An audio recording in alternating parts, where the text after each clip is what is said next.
everybody. Welcome back to Thrillers by the Book Club podcast. I'm Chelsea.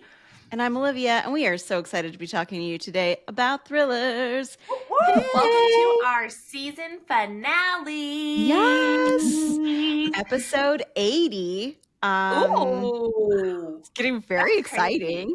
We're on episode 80. We've done 80 episodes of this. How? I don't even know how. Just kidding. It felt like it was just the dawn of August 2022 yesterday when we started this podcast. Went by in a flash. Yeah. Well, we have, to celebrate with us today, we have two very special guests I'm excited to introduce. Our guests are Greg Wands and Liz Keenan, formerly known as E.G. Scott. So you definitely know these guys. So they are, you know them from their books like The Woman Inside, In Case of Emergency, and The Rule of Three.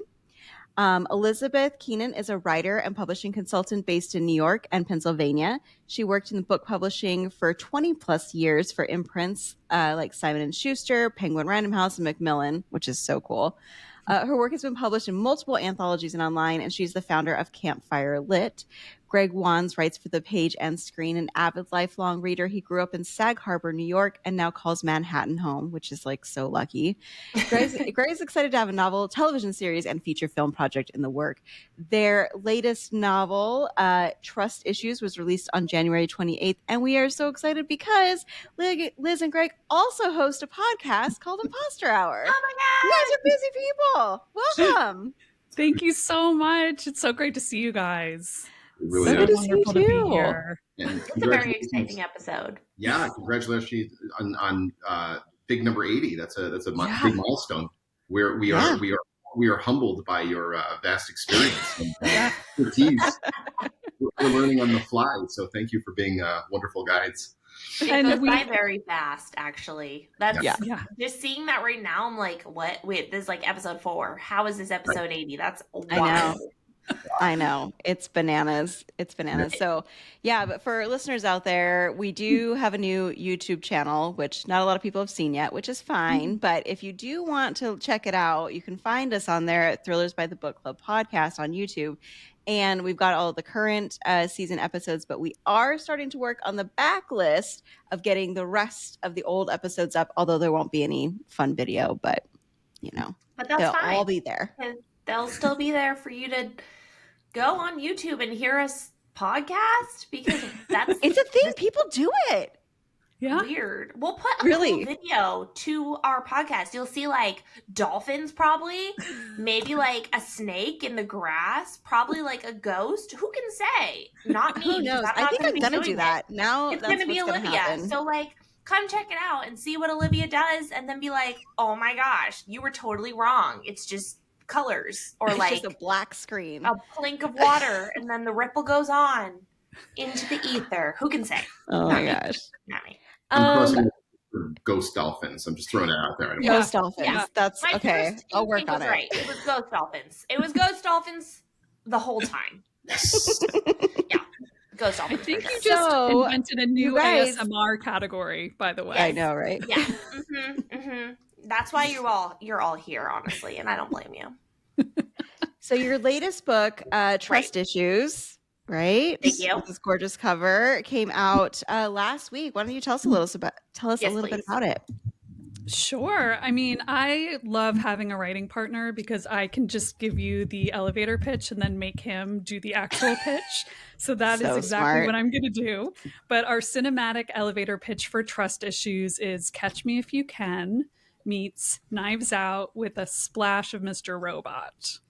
Ooh. And now that's a great pitch. That's a great hook. Yeah. If those readers out there are hooked by that, I'll give you a little deep dive into it. We have at the beginning of the book, we meet adult siblings, and we use the word adult fairly loosely. There's a lot of dysfunction between these two, Hazel and Kagan Bailey, who are somewhat on fragile ground with one another in terms of their sibling relationship. They also have been largely estranged from their mother, Janice, who turns up dead under suspicious circumstances. That kind of sets the plot in motion.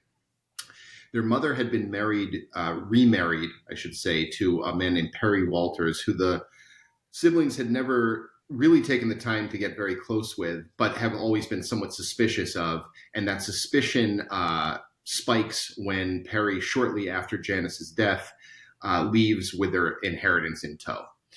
So the siblings now have to kind of get their lives together a little bit in order to unite to track down this man who they assume, at least, has killed their mother and absconded with their inheritance, which is sorely needed because of some of the life decisions that these two have made. So they set off on a road trip, which unites them with a very unlikely family member along the way, who ends up changing the trajectory of their mission, and ends up kind of being a key to the sort of, I guess, the way that the plot unfurls, especially going into the third act and the way everything kind of wraps up. So we've got a family story, we've got a con man story, there's a road trip aspect to it, all the, odds and ends and twists and turns of a thriller. And I give Liz a lot of credit on this one because she really pushed this particular character arc. There's a beautiful redemption arc at the end that we kind of, I don't think, even saw coming as we were writing it. So that was a fun surprise for us as well, in addition to the reader. So that is exciting. I'm like 25% in, and I'm gonna tell you, we'll go into all these details and stuff, but there's a line in there that literally made me stop, where I think it is Hazel is saying, who is this man that our mom was married to, or something like, we didn't even know this person who our mom was married to. And I was like, I had to stop for a second. So I was like, oh my God, it's too real. So not to go into a long story, but my mom's ex-husband was a nickel and dime con man and definitely was doing all kinds of things. And as an adult, you live far away. Oh, you've got it. You figure it out. Why would I ever? Didn't think about a thing until it was too late. So yeah, it's so literally I was like, that's real. Yeah. Was his name Perry? No. Just quick question. Okay. Might as well I would love to say all kinds of things. We'll have a whole episode about him, and I won't get sued for defamation. Cool. No, that's fair. That is fair. Wow, that sounds like you guys fit a lot of things, and I really like the fact that it's a little of everything. There's emotion, there's redemption, there's the thriller aspect, there's the con man aspect, there's the sibling aspect. I know me and Olivia talk a lot about looking for books that have siblings. I know that got her super excited when we first, a long time ago, read about this book coming out, and she got super excited because we always look for books that have siblings in it.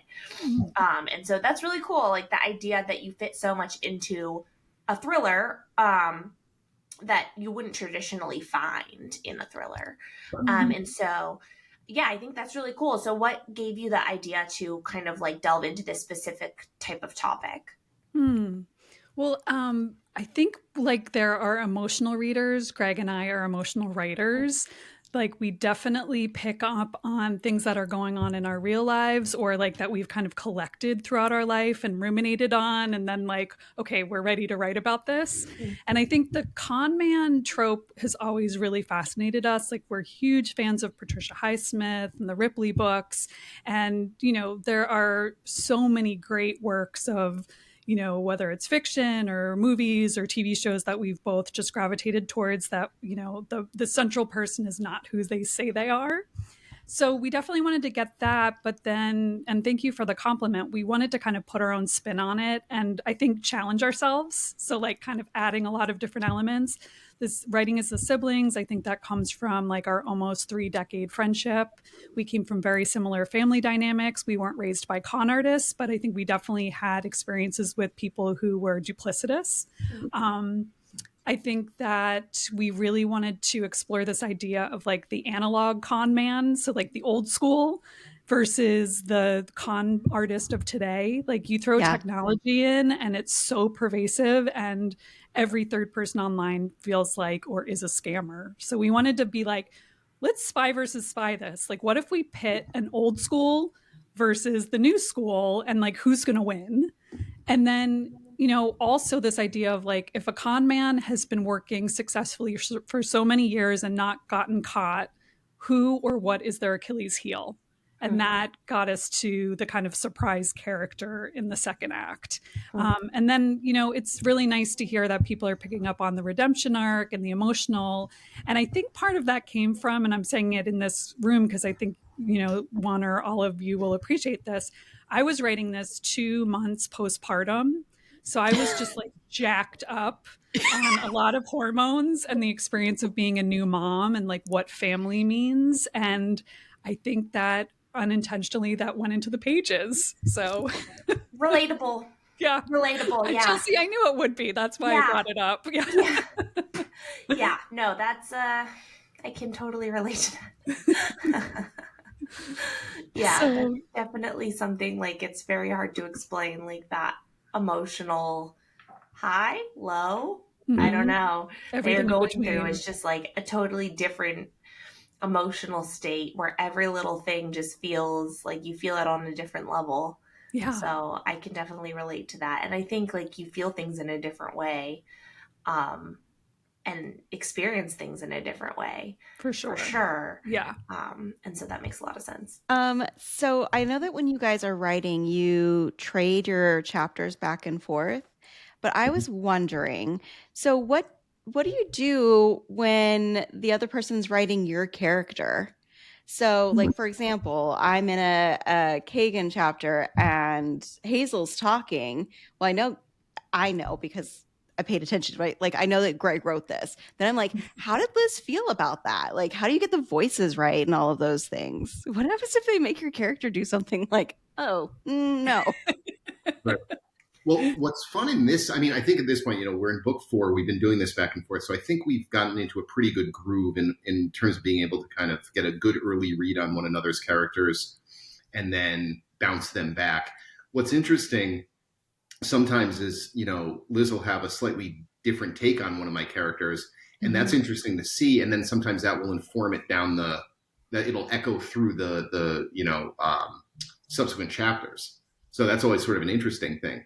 And with this book specifically, because we're dealing with sort of con artistry, there's always that narrative irony and that kind of cognitive dissonance for each of the characters. So it's particularly interesting with this book because, the kind of narrative voice for each character, like every character in to some extent rather, is deceiving themselves in addition to the characters around them. So I think in particular with this book, getting to see how like Hazel, regards Kagan in certain ways is interesting to me writing, because I'm writing Kagan with all of the kind of stuff that all of these, everything he's built up in his own estimation of himself, much of which is not, say objectively kind of true. Right.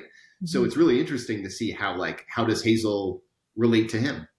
How does Perry relate to these kids? Like, what's his take on these two kids who he's sort of having to navigate around, and it's like, so they're bums and like, you guys, like, you didn't even show up. You weren't even here. But is there like more to what's going on? Yeah, I think that totally makes sense because I think, in writing, you're looking at, or in storytelling, we're looking from one character's point of view and we're living the world through their lens. But I think it would be really fun to be, instead of for the writer-reader relationship, you're actually having a feedback right away from a fellow reader, like saying, this is what I'm perceiving is what's going on with your character. That's such a probably a really cool experience. Yeah. And so do you revisit online edits? You mean like, do we go back? Sorry, the online edits, repeat. So let's say you write a chapter, Liz, and then Greg does a response, but then you're looking back and you're reading his chapter and you're like, on the line edit, you're like, we need to make some changes here. Like, you that said kind of line edits, not online. I was like, ooh, no, what are those? No, line edits. Sorry. Got it. During line edits, not on. Can you tell I've been up with a toddler all night? I'm like, my brain. No, so actually, I think one of the saving graces of how we work together, different of other writing duos that we've talked to, because everyone's always like, what happens when you guys are like in a big fight or you can't settle on revisions or you're not speaking to each other? And we actually haven't had that experience. And I think that's mainly because we don't edit each other's chapters. Oh, okay. So we kind of have to work in the, and we choose to work with the practice of yes and. So if Greg writes something in a chapter that wouldn't necessarily have been like my first instinct or vice versa, we just have kind of made a happy agreement to go with it. And then if we get to the point where we're like, we've written the whole manuscript and we get feedback from our agent or editor saying like, this isn't quite working, then we'll kind of talk about how we can make those changes like micro and macro. And then of course, if there's moments where Greg's like, yeah, I don't really feel like this choice works for the character or the direction we're going in, then, you know, we can kind of go back. But I think it also keeps us from getting like too caught up in the weeds. Yeah. You know, so it's, you know, essentially we're writing like a first draft without too much hands-on on the other person's chapter, which keeps it, I think, more like collegial. Mm-hmm. So for better or for worse. Yeah. Yeah. Well, that's fantastic. So when you guys were doing research for this, what was like the worst con you'd heard of in doing research or promoting this book that you've come across so far? Question. I love that question. That is a great question. I can't believe no one has asked us that question. No, that's a good one. Yeah. There are such, it's incredible. I mean, just some of the research, I'll just give you a quick figure because I was staggered by this one. What they call now, Liz had mentioned earlier, the sort of the split between analog cons and more kind of tech related cons these days with kind of modern technology. And one of the really prevalent ones is what they call a sweetheart scam or a romance scam, which usually involves a lot of online manipulation. And I think in 2024 alone, people were taken for, it was in excess of $1 trillion that people in the United States got scammed for through these sweetheart or romance cons. That's just through sweetheart scams. That's not even through the like, oh my God. And so, I mean, it's an amazing amount of, just the amount of money, which is, you know, that we're talking about kind of cold numbers here. But when you start to hear the backstory of these people who, you know, who are looking for love or looking for companionship, you know, just basic human emotion and just the ways that these things can be manipulated and people can be conned. We have a friend who actually went through a really, really horrific experience with a con. And that was part of what gave us the kernel of the idea in the first place. And it's just, the havoc that these cons wreak on individuals, on people's lives, on people's bank accounts, on people's emotional states. And then again, it's the really maybe the most sort of insidious part of it is that it then sets people up for just having, forgive me for the, running back, but honestly, trust issues down the road in relationships. It's like, how do you, when I think the psychological damage of knowing that you are susceptible to a con, as we all are, right? Yeah. Mm-hmm. How does that, once you've been conned, how does that not color your experience or your expectations or your capacity for trust in the future? Yeah. And also the fact that there are people out there who do that stuff. I think that also creates trust issues. So not only the fact that you're susceptible, but the fact that I don't know. I think personally, I like to think that people are good. And then when you realize that there's actually no reason to do stuff like this, in my opinion. So I know there was a documentary we talked about on the podcast, I don't know, a couple episodes ago about this girl who tricked her cousin by pretending to be some guy. Yeah. Yeah. There was Netflix about it. And I was like, what? What do you get out of it? You're literally tricking your cousin. You're pretending you're a guy who loves her. Why? And things like that. It makes no sense of why you would do it. And I don't understand it. And so that gives you issues as well, because it's why would you do this? You don't get anything out of it. Yeah. In some cases, you don't even get money. You just, it's twisted.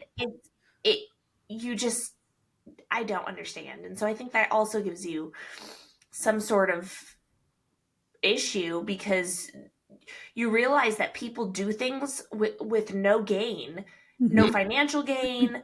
It's just manipulation, and they just get some sort of satisfaction. And that is the hardest thing, I think, for people, good people, to understand and realize that, like, things don't happen for a logical reason.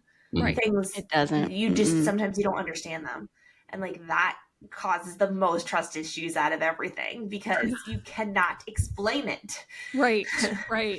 Well, and I think that, you know, right now the worst kind of scam that's happening, that's been in the news, is where people are kind of catfishing like young men to send like compromising selfies, and then they're being blackmailed with them. Extortion that's happening is insane. Yeah, and that's resulted in people ending their lives, you know, like so it's like such a kind of simple spammy scam, and then one person's life is ruined by it, and everyone around their lives are ruined by it. And, you know, until recently, I think one perpetrator just got extradited from Nigeria to the United States. Good. To actually be, you know, held accountable. But up until very recently, there was a huge number of online cons that were happening that were just destructive in every sense of the word.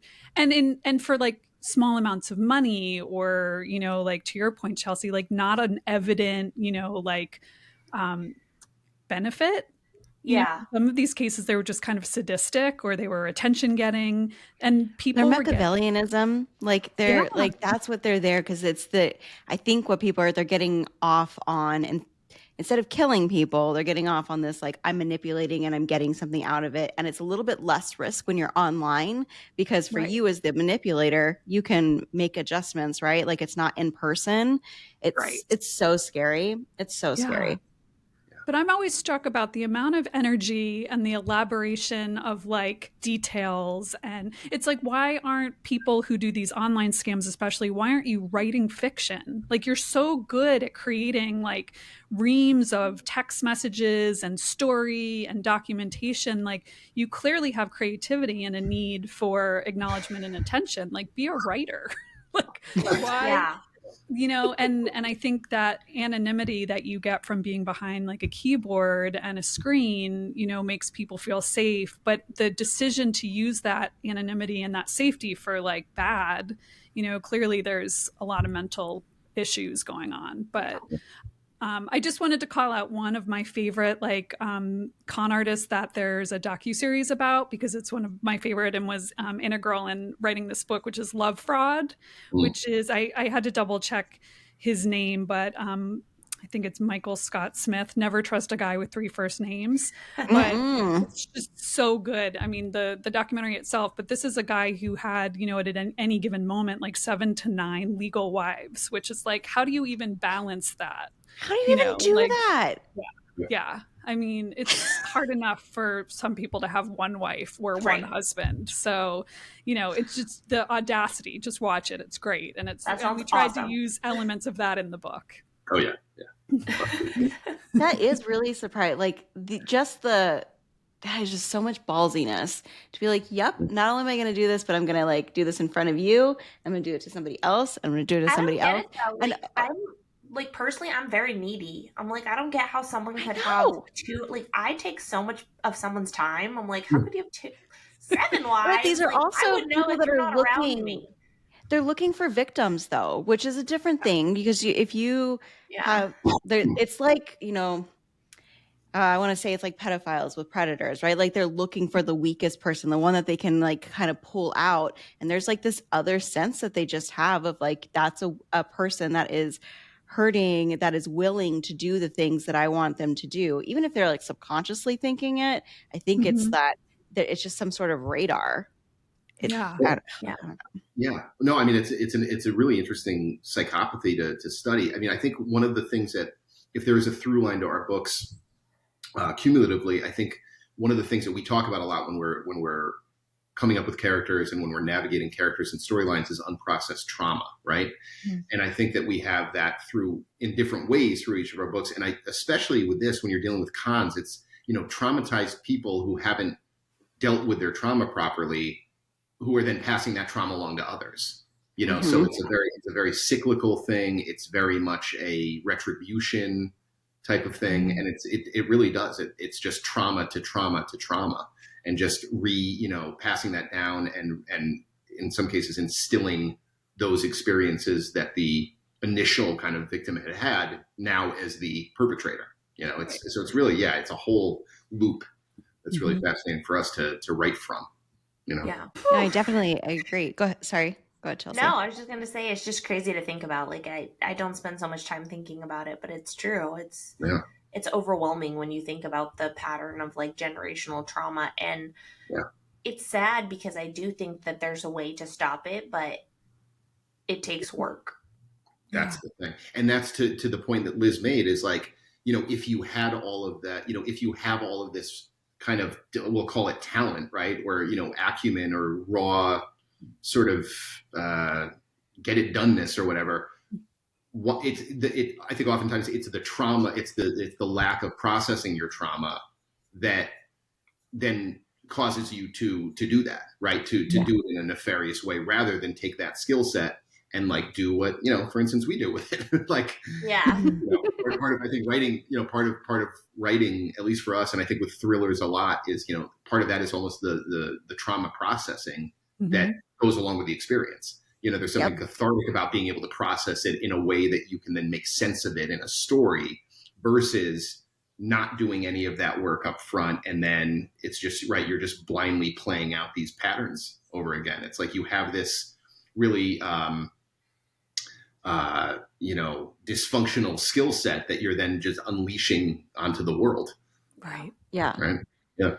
You know, it's so interesting you're saying that, because it's making me think about the conversation we had with Jem Latois a couple of episodes ago, beginning of the season, around prisoners. And I find it so fascinating because prisoners, there's like a whole culture that they've created and stuff, but there's so much talent, so much incredible talent in prisons with like artists and all of these things. And they're so innovative and stuff. And it's just like, if you could just put all of that good energy somewhere else, like into a positive thing, it would be amazing, the different things that could happen. And kind of the same way with con men, if they were, you know, I don't know, had more kind of humanity to them, I guess. Yeah. Well, on that note, shall we talk pub day? Let's. Okay. Would you like to go first? Yep, I am just pulling it up. Sorry, 1 second. Okay. All right, today is Tuesday, February 4th, and we've got 4 books today. The first one is Needy Little Things by Chanel Desamore. I hope I said that right. This is a YA debut speculative thriller. A black teen with premonition-like powers must solve her friend's disappearance before she finds herself in the same danger. Perfect for fans of Ace of Spades. Soraya Lee Bryant can't hear what people need. Tangible things like a pencil, a hair tie, a phone changer. She can hear what they need. Oh my God, cool. I'm going to start over. Great. Soraya Lee Bryant can hear what people need. Tangible things like a pencil, a hair tie, a phone charger, an ability only her family and her best friend Malcolm know the truth about. But when she fulfills a need for her friend Deja, who vanishes shortly after, Soraya is left wondering if her ability is more a curse than a gift. This isn't the first time one of her friends has landed on the missing persons list, and she's determined not to let her become yet another forgotten black girl. Not trusting the police and media to do enough on their own, Soraya and her friends work together to figure out what led to Deja's disappearance. When Soraya's mother loses her job and her little brother faces complications with his sickle cell disease, managing her time, money, and emotions seem impossible. Desperate, Soraya decides to hustle her need-sensing ability for cash, a choice that may not only lead her to Deja, but put her in the same danger Deja found herself in. That sounds really good, actually. A lot is going on in that book. Okay, the next one is Listen to Your Sister by Nina Veal, which is a YA debut speculative horror. And this is what it's about. 25-year-old Calla Williams is struggling since becoming guardian to her brother Jamie. Calla is overwhelmed and tired of being the one who makes sacrifices to keep the family together. Jamie, full of good-natured 16-year-old recklessness, is usually fighting for what matters to him or getting into mischief, often at the same time. Dre, their brother, promised he would help raise Jamie. But now the ink is dry on the paperwork, and in classic middle child fashion, he's off doing his own thing. And through it all, the nightmare never stops hunting Calla, recurring images of her brother dying that she is powerless to stop. When Jamie's actions at a protest spiral out of control, the siblings must go on the run.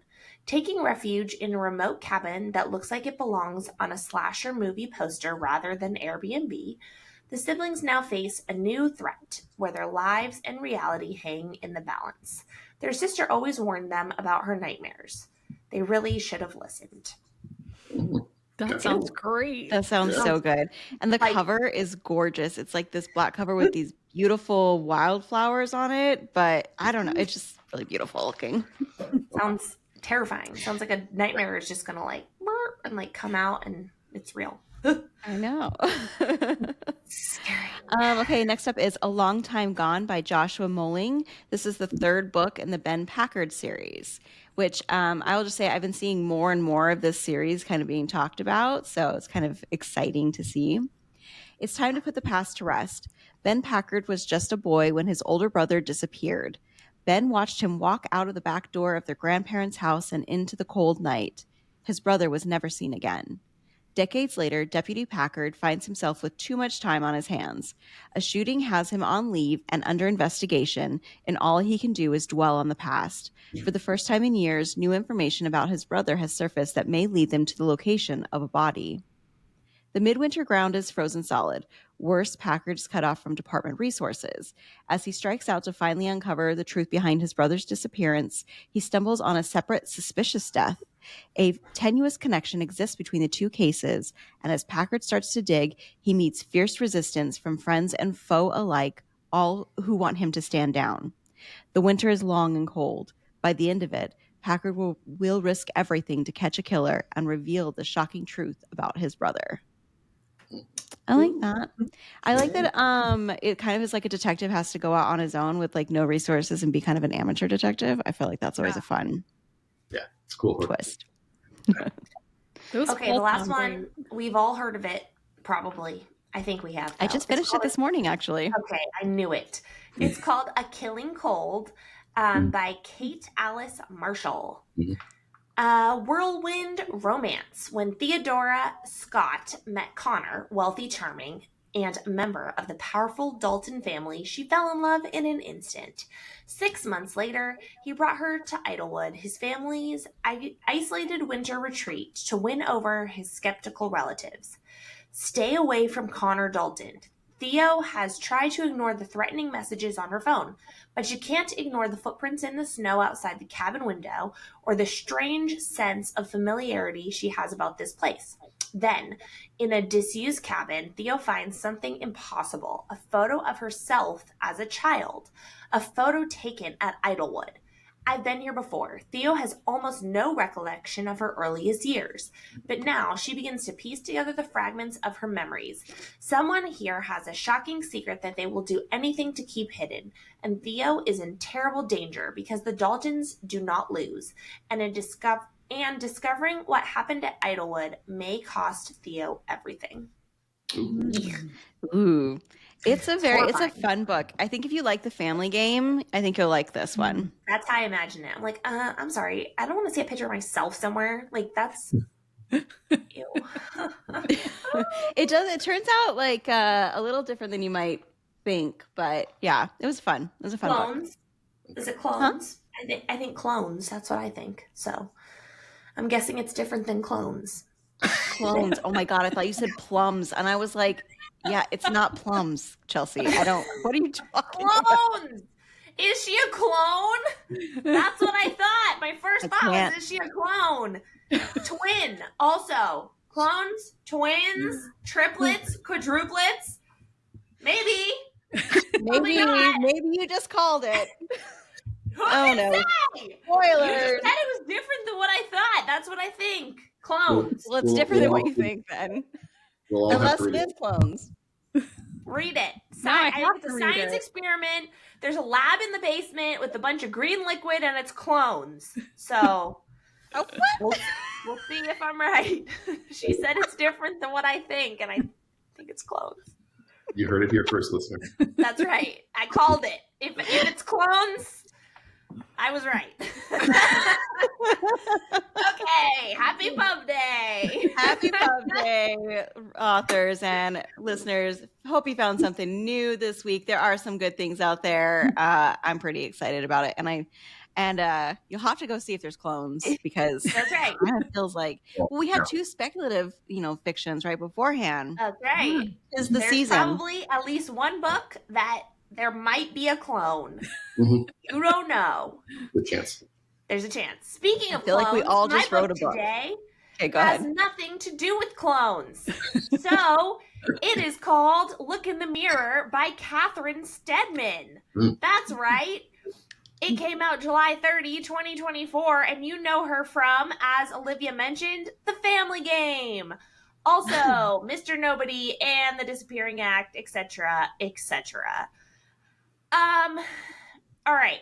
So, this book is about Nina. She's a woman who just lost her father. She's very sad, obviously.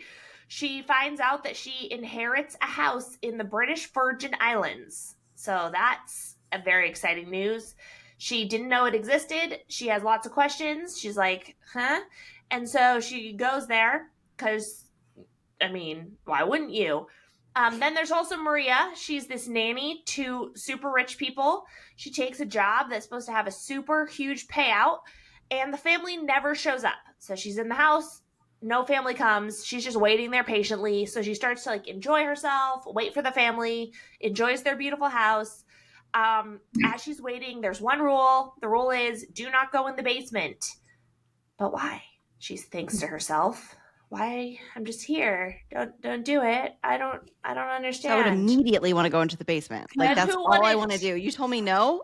Yeah. 100%. Exactly Maria's like, I'll just wait for this family, as she side-eyes the basement, and then she inches closer, and then she it's probably, my guess is a trap anyway, because don't go into the basement. That's exactly what I'm going to do, which is exactly what I want you to do. Who can say? I can, because I read the book. So, I haven't yet. Setting, house, British Virgin Islands. Characters, just told you about them. Nina is the woman who lost the father, inherited a house. Maria, nanny to the super rich. Those are them. There's others. Who cares about those guys, though? So, this book is literally nothing like you think. In your head, you're like, I know what this book is going to be about. No, you don't.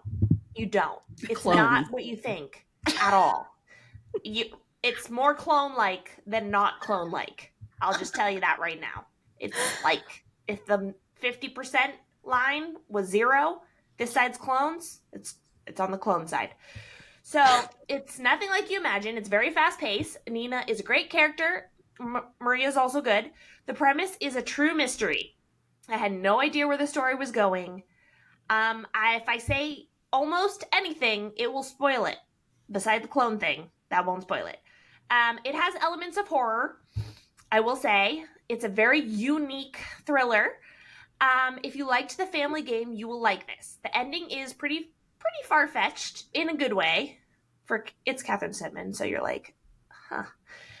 There's some things that just happen to work out. If you have seen the movie The Game, you will love this, which I love The Game. So that, does it spoil it? Maybe not, but yes, it does. It's so good. It is so good. Wait, hold on. The Game from 1997 with... That's correct, Olivia. Okay. That is correct. First of all, I am impressed you're coming out with a 1997 reference. My dad made me watch it. That's correct. I was 5 when it came out, but my dad made me watch it when I was 12, and the thing that sticks in my head so vividly, there's clowns in it, right? Mm-hmm. Yeah, those clowns haunted me. I still think of them sometimes as I'm laying in bed. I think TV clowns. Horrifying. And that's why I referenced it, because those clowns are still up in my psyche. So it's like The Game, The trigger warnings for this are torture, psychological abuse. That's right. You're like, it's just a house. I mean, like, this is all just, I don't understand why I haven't read this book yet. What is wrong with me? I know why, Olivia. I know why. Because you never read anything I want you to read. That's why. I know. Yeah, that's right. And death of a parent. So that's why also. Oh, that's also why. Yeah, it's very triggering. 4.5 rating, similar books. The Escape Room by Megan Golden and Reprieve by James Han Matson, which also, if you haven't read Reprieve, which I guarantee none of you guys have read it, because no one has ever read it, it's an escape room book about a haunted house escape room where you like go through rooms and you're like, it's like Saw, but like with like, oh, it's so good. Reprieve is like a social commentary on horror. Anyway, it doesn't matter. So that's a really good one. Reprieve, you said, right? Yeah, by James Ham Matson. It's so good. Oh my gosh. It's this girl who works at a haunted house and like someone's dead and gets murdered in this escape room haunted house thing. Whatever. Anyway, this Look in the Mirror by Catherine Steadman is very good. There's a lot going on. That's the end. Okay.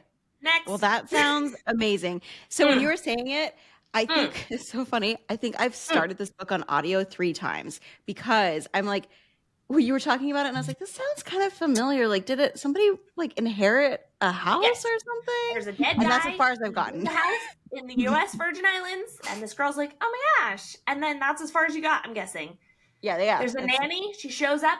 She's like, where's this family? I'm just going to wait here. And the note says, don't go in the basement. And she goes, looks at the basement. And that's probably all you got to. But things happen. I didn't even get that far. Now I'm super excited. Okay, well, keep... Great. Getting... Great. Yep. Okay. All right, Liz and Greg, which one of you would like to go first? Greg, you go. Okay. I will jump in here enthusiastically with Alter Ego by the wonderful Alex Segura. This is a 2024 book, came out a few months back. I love this book. It's a standalone sequel. So you don't have to read Secret Identity is the first of the 2. You don't have to read it, but I would recommend it highly. It's an incredible book as well. Alter Ego is, it follows our heroine, Annie Bustamante, who is a comic book artist, working in the comic book world in New York City. One of her heroes is Carmen Valdez, who is the original character from Secret Identity. Carmen was a comic book artist who was working especially in the 1970s world of comic books, which was very, very male dominated, as you can imagine. Carmen's work has been kind of lost to history, and Annie sets about trying to kind of undo that injustice as she sees it by continuing kind of a long lost series called The Lynx that Annie suspects Carmen was behind and never got proper credit for. So the story is great. Alex writes, his heroines are incredible. He writes these really beautifully layered, complex female characters. He writes about, art, social justice. He does it all at, breakneck speed, pace. He writes atmosphere beautifully.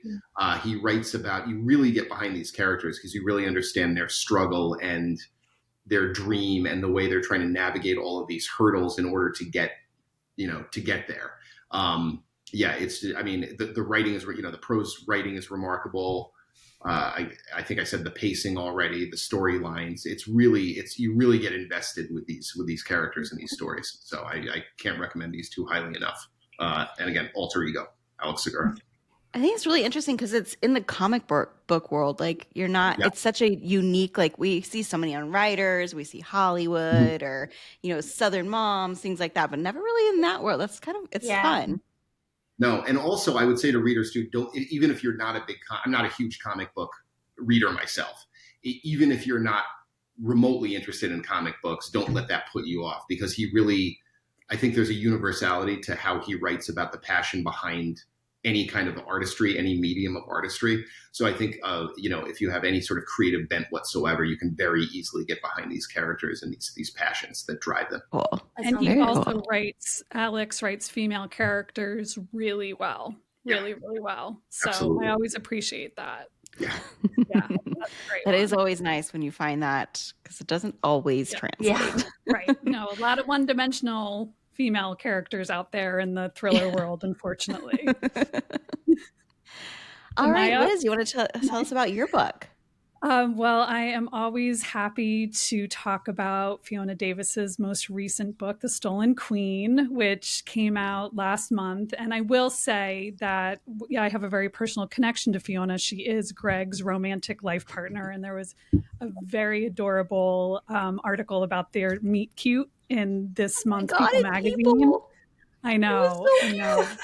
So I just, want to be fully, acknowledging that I know Fiona personally. But if you have slept on Fiona Davis's book, this is it her seventh? I think eighth. Okay, her eighth book. She wrote The Lions of Fifth Avenue and The Spectacular most recently. This book, I can't say enough great things about it. I flew through it. It's two really strong female characters, Charlotte Cross, who's an anthropology student, turned associate curator of the Met. So it's a New York novel. And Annie Jenkins, who is a 19-year-old in 1978 who is working for the former Vogue fashion editor, Diana Vreeland. And she's helping organize the Met Gala in 1978. And these two characters' lives intertwine in this one mystery that spans decades. So it's both in 1936 and in 1978.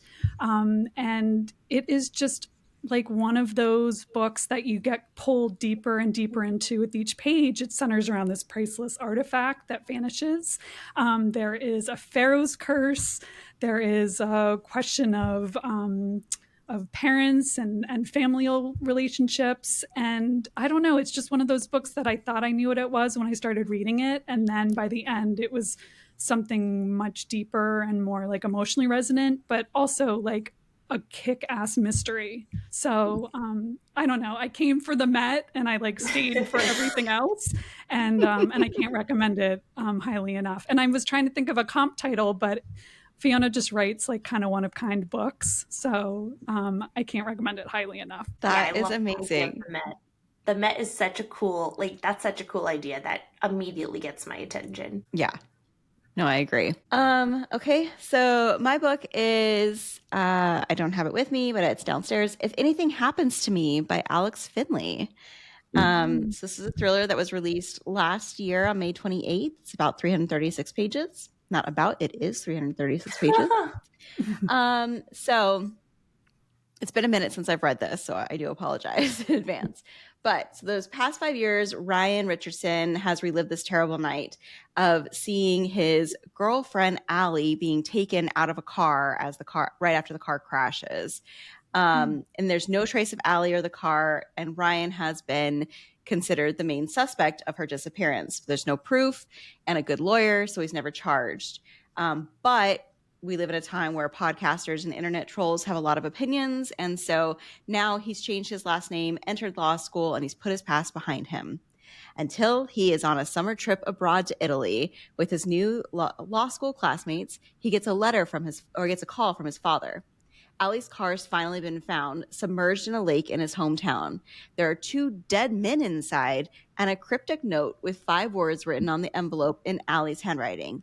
If something happens to me. Then, halfway around the world, the unthinkable happens. Ryan sees the man who has haunted his dreams since that night. As he races from the rolling hills of Tuscany to a rural village in the UK to the glittering streets of Paris in search of the truth, he has no idea that his salvation may lie with a young sheriff's deputy in Kansas working her first case and a mobster in Philadelphia who's experienced tragedy of his own. I loved this book. I had so much fun reading it. I had really no idea where it was going. The mystery just sounds implausible, right? Of that's in Italy, I'm seeing this guy. But I think Alex does a really good job of making the story, weaving it all together. The more I got into the story, the more I believed it. I loved all the settings. It's all across Europe and a small town in Kansas, which is super fun. There's this like rural village in the UK. Like I could just see it in my head so clearly of like this, like just being like rolling green hills and stuff like this. So it's just, he is incredible at describing locations. It was fast paced and suspenseful, and I felt very satisfied with the ending. I don't remember any trigger warnings, but I did rate it a 4.5. For similar books, I thought like it's kind of a chase vibe. So he started it. It's kind of like has a road trip going on. Da Vinci Code, I feel like was a little bit like it's because they're doing this chase thing. And then I feel like the writing feels very similar to me as Harlan Coben as well. That was my pick. I really enjoyed it. If Anything Happens to Me by Alex Finlay. Yay! Yay! That sounds great. Good roundup. Nice. There's Fantastic. some good ones. Perfect. Well, thank you both so much for joining us today. Hey, thank you so much for having us. We love it. And we're so happy that you guys are guests on Impostor Hour, which will also be out this week. Yeah. Great week. Do you want to tell us a little bit, tell our listeners about Impostor Hour real quick before we sign off? Sure. Liz gets a lot of the credit for this one. We were sort of in that period between, we had turned our manuscript in, the trust issues was with the publisher, and we were kind of still ramping up toward pre-pub, all of the kind of, the promotional stuff you're doing in the lead up to the book. So we had a little bit of a kind of a dip in terms of having things, every day to kind of keep the momentum going. And a lot of our, one of the wonderful parts about writing together is there's accountability built in, and it keeps the momentum going, and we can, because we're going back and forth. So we've got into a good groove working together on stuff. And one of the other corollary that was sort of happening at the time, and you may have, you talk to authors all the time as well, so you may have some experience with this as well, or some take on this, but we realized that, almost every author we talked to, somehow, the conversation would veer into imposter syndrome, right? I think that's something that most creatives have.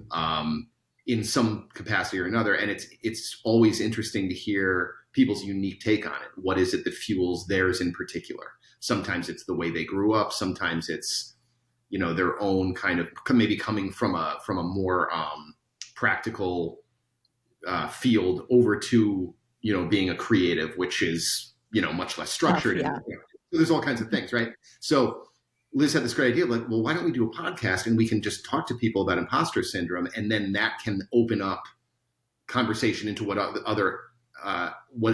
other avenues the conversation naturally kind of flows into. And we jumped on it, and we have deferred to people such as yourselves with much more experience and expertise, and I think we've cobbled together something that's pretty interesting. So we're having fun with it, and it's a great excuse for us to like talk to people who we really admire as well, which is really a lot of people listen to Impostor Hour. You can find us where podcasts are found. We are on all major platforms. Apple, all the major platforms. Exactly. Yeah. And you can check us out on Instagram at Impostor Hour Podcast, and that shows our guests of the week and who we have upcoming, and lots of great clips. Yes, and our current guests are the two of you. So I love the synergy together. Oh my! What a coincidence! It really was. We did not plan it this way. Amazing. So if you guys want to hear such a great podcast right now, you can go to Impostor Hour on Instagram or on Apple Podcasts, or you're obviously already listening to us here on Thrillers by the Book Club Pod. So go ahead and follow Impostor Hour, because they're going to have so many great podcasts coming out very soon. You can also, where can they follow you personally? We are, you can find us on IG at Liz and Greg Wright. Liz, where else are we? We've got our website, lizandgregwright.com. Yeah, just go to Instagram. Greg keeps it tight on the Instagram for us. So perfect. And for the people who reached out to us, thank you so much. And especially the people who wrote that you're not propositioning us. Thank you so much for delineating that, because that makes a difference for me personally. I really liked it. The 3 people who said this is not a proposition, thank you. For people who said this is a proposition, also thank you. You can DM me personally at Thriller Book Babe, not the propositioning ones. If you're a propositioner, my Instagram is Olivia Day Wallace. If you're not a propositioner, it's Thriller Book Babe. So if you're a propositioner, come see me. Hello. Yeah, if you're trying to proposition us, it's again Olivia Day Wallace. And if you're trying to give me Venmo money, it's Thriller Book Babe. So you can go ahead and write that down. And then also Thrillers by the Book Club Pod. Also, if you're trying to join our book club monthly chats, it's Thrillers by the Book Club. This month we are talking about Tell Me What You Did by Carter Wilson. That book is still number 2 book of the year last year for me. If you're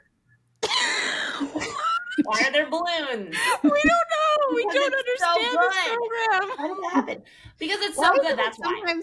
Whatever. I don't know why that's happening. But anyway, it's because it's so good. If you're ready for your mind to be blown by the creepiness of a written character and you're ready to like throw up in your mouth, you're ready for Tell Me What You Did by Carter Wilson. His character will make you cry because he's so creepy and horrible.